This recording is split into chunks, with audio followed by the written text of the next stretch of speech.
For today's video mga lods, magpapapalit tayo ng gulong dahil yung gulong na gamit natin ay pudpud na.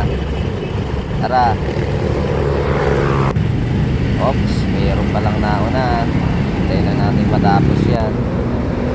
Okay, ito nga. Okay na, tapos na siya. Yan o, napaklas na rin yung gulong ko. Yan nga pala yung gulong ko, medyo may kalakihan yan.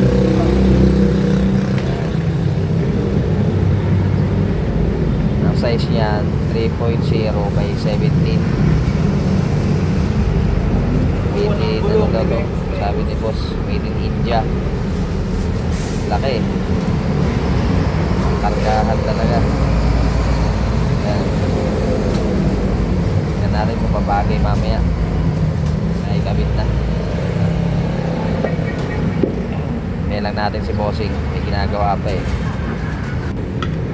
Ayan, sinisikwat na. Oh. Medyo may katigasan talaga to. Kaya dahan-dahan niya sinisikwat. Ayan. Boss, galingan mo ha.